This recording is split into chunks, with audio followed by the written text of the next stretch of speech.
Now here's a model I put together that explains the process. The transformational leader is not always a leader in the formal sense, but an empathetic friend, family member, or acquaintance. Empathetic is the key word here. Empathetic meaning they truly care. They're not just listening, they actually have a heartfelt feeling to what is actually going on.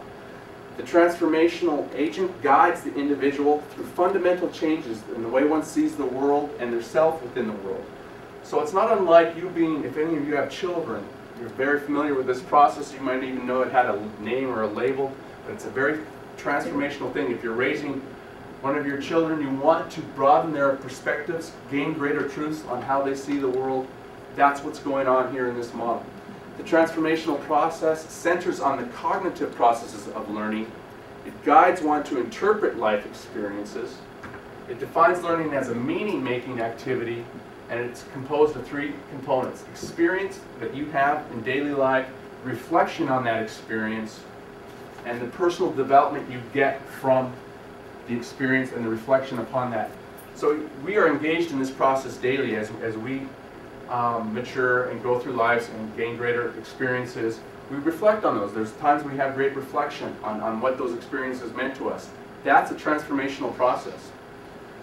Transformation through discourse or dialogue. This is a big field in companies who are trying to do this, trying to implement greater understanding among their employees. Now, dialogue is exploratory. It's meaning, which means meaning continues to unfold when biases, prejudices, and personal concerns are transcended. Thusly, consensus is realized through creative participation between peers. Typically, and I might be one of the most guilty people involved in this, when you're in a conversation, you have a strongly held opinion, you're so held to that opinion, you're not even going to listen to anybody else. Your opinion means so much to you that you can't really engage, and you often end up in an argument or a yelling match. This is totally opposite to that. This is where you come to a conversation, you come with a blank slate, tabula rasa, with a complete blank mind. You have no biases, and then you try, and you don't immediately talk about problems, but you allow sort of a meaning to unfold naturally. It's a truly dynamic process. I've only really been involved with it once, but this is what David Bohm is kind of the person who started this. He's dead now, but he was a physicist. And you wouldn't think physics would have a great realm in this, but it really does, especially in transformational leadership. So this is what the Fortune 500 companies are paying facilitators about 20 grand an hour to come in and do, to facilitate this kind of dialogue. Once again, we're talking about the raising of consciousness.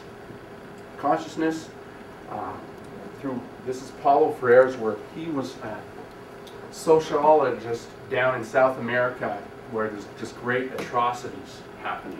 So he was able to comment and really come up with a paradigm now that it's kind of one of the leading paths of thought in this field of transformational leadership. And he states that through transformational guidance, an individual's consciousness broadens, thereby gaining greater insight. And one realizes truer perceptions. The reformation of perception frees an individual from previously held beliefs, attitudes, and feelings that had limited and distorted their life view in lower realms of consciousness are transcended.